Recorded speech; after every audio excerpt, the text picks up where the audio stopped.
Hello friends, welcome to Shine Academy. तो आज हम लोग पढ़ने वाले हैं तीसरा कौशल नागरिक शास्त्र का, जिसका नाम है व्याख्यान कौशल।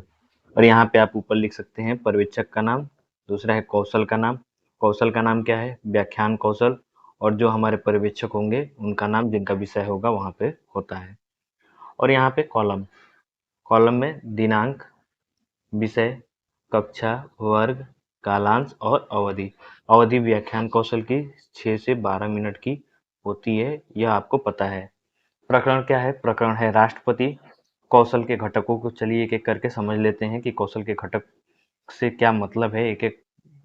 तो यहाँ पे है, पहला है उपयुक्त प्रारंभिक तथा समापन कथनों का प्रयोग। जब हम व्याख्यान कौशल शुरू करते हैं पढ़ाना, तो उसी समय हम क्या करते हैं कि किसी प्रारंभिक सही कथनों का प्रयोग करते हैं कि अच्छा से अच्छा एक प्लॉट करते हैं कि हम अपने जो राष्ट्रपति हम प्रकरण पढ़ाना चाहते हैं उसको सही से शुरुआत कर सकें। और लास्ट में जब हम अपना स्पीच खत्म करते हैं, यानी कि एक्सप्लेनेशन खत्म करते हैं, उस समय भी अच्छे कथनों के साथ उसको समाप्त करते हैं कि फिर से उसको आगे दूसरे स्पष्टीकरण में जोड़ के पढ़ाया जा सके। व्याख्यान संधियों का प्रयोग। व्याख्यान संधियों का प्रयोग से एक ही मतलब है।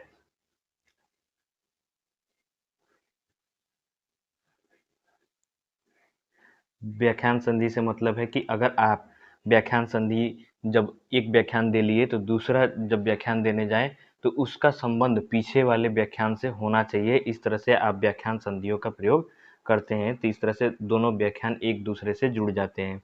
कथनों में क्रमबद्धता, जो हम बोल रहे हैं उन सारी चीज़ों में क्रमबद्धता होनी चाहिए। जिस हिसाब से अगर कुछ दिया हो तो उसी के अनुसार हमको पढ़ाना चाहिए, ना कि हमको पहले ही किसी चीज़ को अगर पढ़ाना है तो हम ये नहीं कह सकते कि पहले अंग्रेज आ गए उसके बाद से मुगल आए। नहीं, हम क्या करेंगे, कथनों में अपने क्रमबद्धता रखेंगे कि जो चीज़ पहले हुई है उसको पहले और जो चीज़ बाद में हुई है उसको बाद में, और वह भी एक एक क्रम में। जिसको कहा जाता है कथनों में क्रमबद्धता। चौथा है भाषा में प्रवाह का प्रयोग। भाषा में प्रवाह से क्या मतलब है? जो भी हम भाषा बोले वह क्या होना चाहिए? सुस्पष्ट होना चाहिए, साफ साफ छात्रों को सुनाई पड़ना चाहिए। उसमें कुछ भी ऐसा ना हो कि आपकी भाषा ना समझ में आए, छात्रों को आपके शब्द ना समझ में आए, आप शब्दों को चबाने की कोशिश ना करें। पांचवा घटक है तकनीकी शब्दों को परिभाषित करना। तकनीकी शब्दों को परिभाषित करने से मतलब बस इतना है कि अगर कोई कठिन शब्द है तो उसको आप वहीं पे परिभाषित कीजिए और सैमपट पे हो सके तो लिख के उसका मीनिंग भी समझाइए। छात्रों के लिए रुचिकर व्याख्यान ऐसा ना हो कि बोरियत महसूस होने लगे छात्रों को, यानी कि आप बहुत स्लो बोल रहे हो या आप बहुत तेज तेज बोल रहे हो, किसी छात्र का ध्यान ना हो, आप जो स्पीच जो प्रकरण है उससे भटक गए हो। ये सारा चीज़ क्या है, छात्रों के लिए अरुचिकर बनाता है। तो आप कोशिश करें कि जो प्रकरण है उस पे हम अपना प्रकरण पे ही लगे रहें, जो हमारा प्रकरण है उससे हमारा भटकाव ना हो और उसको हम अच्छे से पढ़ाते रहें इन गुड मैनर। छात्रों के लिए समझ के लिए प्रश्न। जब हम एक व्याख्यान समाप्त कर लें तो उसके बाद तुरंत हमको कुछ प्रश्न करने चाहिए, जिसको हम लोग ने पहले भी समझा है कि उसको हम बोधात्मक प्रश्न कहते हैं। बोधात्मक प्रश्न, ये बोधात्मक प्रश्न छात्रों की समझ के लिए पूछे जाते हैं। अगर हम एक व्याख्यान दे लेते हैं तो उस व्याख्यान के बाद हम उनसे कुछ प्रश्न करते हैं और उन प्रश्नों से पता चलता है कि छात्रों ने कितना समझा और छात्रों के व्यवहार में कितना परिवर्तन आया। आठवां चीज है सभी आवश्यक बिंदुओं को समाविष्ट करना। जितना हमने पढ़ाया है उसको एक बार सबको समराइज कर देना। समराइज मतलब होता है कि एक ही बार सारा चीज को इकट्ठा करके एक बार समरी टाइप में उनको बताना कि हमने ये पढ़ा है। वह पाठ प्रस्तुतिकरण, जिसको हम प्रेजेंटेशन भी कहते हैं, प्रेजेंटेशन। पहला कॉलम, यहाँ पे 4 कॉलम बनेगा। क्रम संख्या, शिक्षण बिंदु, छात्र अध्यापक कथन या क्रियाएं, छात्र कथन या क्रियाएं और श्यामपट्ट कार्य। यहाँ पे हम कुछ विकासात्मक प्रश्न पूछते हैं। पहला है भारत में कैसी शासन प्रणाली है, संसदात्मक। दूसरा है संसद के कितने अंग होते हैं, 3, लोकसभा, राज्यसभा, राष्ट्रपति। और तीसरा क्वेश्चन है राष्ट्रपति के बारे में आप क्या जानते हैं। तो यहाँ पे छात्र क्या हो जाएगा, मौन हो जाएगा, यही हमारा समस्यात्मक बन जाएगा। उसके बाद से हम स्पष्टीकरण देना प्रारंभ करेंगे। स्पष्टीकरण है, यहाँ पे हमारा शिक्षण बिंदु पहले सबसे पहले लिखा जाएगा, शिक्षण बिंदु। और ये पहले नंबर का शिक्षण बिंदु है तो क्रम संख्या 1 और शिक्षण बिंदु है राष्ट्रपति। ये स्पष्टीकरण शुरू करेंगे। भारत का प्रथम नागरिक राष्ट्रपति होता है। संघ की कार्यपालिका का प्रधान राष्ट्रपति होता है। समस्त कार्यपालिका शक्तियां राष्ट्रपति को प्राप्त हैं, परंतु वास्तविक शक्तियां उसकी मंत्रिपरिषद में निहित होती हैं। राष्ट्रपति बनने के लिए कुछ योग्यताएं होती हैं, जैसे न्यूनतम आयु 35 वर्ष, वह भारत का नागरिक होना चाहिए, किसी सरकारी या अन्य लाभ के पद पर ना हो तथा वह पागल ना दिवालिया हो।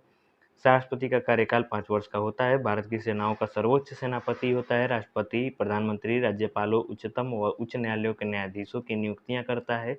राष्ट्रपति मृत्युदंड प्राप्त व्यक्तियों को क्षमादान दे सकता है। संविधान के प्रावधानों का उल्लंघन करने पर राष्ट्रपति को महाभियोग की प्रक्रिया से पद से हटाया जा सकता है।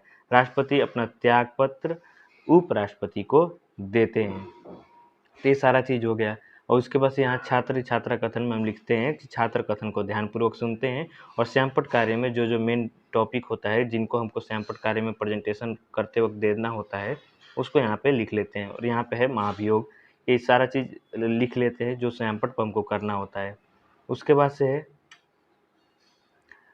बोधात्मक प्रश्न, जो हम कह रहे थे छात्रों की समझ के लिए प्रश्न पूछे गए, तो ये चीज है छात्रों की समझ के लिए प्रश्न पूछा जाना। संघ की कार्यपालिका का प्रधान कौन होता है, जो हम स्पष्टीकरण दिए हैं उसी में से हमको प्रश्न करना होता है। तो राष्ट्रपति, राष्ट्रपति बनने के लिए न्यूनतम आयु कितनी होनी चाहिए, 35 वर्ष। राष्ट्रपति को पद से कैसे हटाया जाता है, महाभियोग द्वारा। तो ये सारा चीज हो गया एक बोधात्मक प्रश्न। तो ऐसे एक स्पष्टीकरण समाप्त होता है। उसके बाद हम यहाँ पे लास्ट में बनाते हैं निरीक्षण तालिका।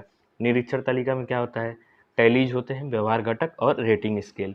एक एक घटकों को हम लिखते जाते हैं, जैसे उपयुक्त प्रारंभिक तथा समापन कथनों का प्रयोग किया गया और इसमें न्यूनतम 0 से 4 और अधिकतम 4 से 7 होता है। दूसरा है व्याख्यान संधियों का प्रयोग किया गया, 0 से 3 और 4 से 7। कथनों में क्रमबद्धता पाया गया, भाषा में प्रवाह का प्रयोग किया गया। तकनीकी शब्दों को परिभाषित किया गया, 0 से 3 ये भी है, 4 से 7। छठे में है छात्रों के लिए रुचिकर, न्यूनतम 0 से 3 और ये 4 से 7।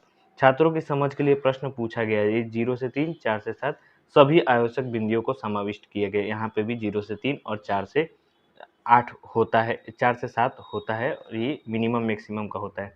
सुझाव आलोचना, सुझाव आलोचना में अगर कोई जो हमारे पर्यवेक्षक होते हैं, अगर हमको कोई सुझाव दें कि आपकी पाठ्य योजना उपयुक्त नहीं है, आपको और सही से बनाना होगा, तो ये सारा चीज़ हमको यहाँ पे सुझाव में लिखा जाता है।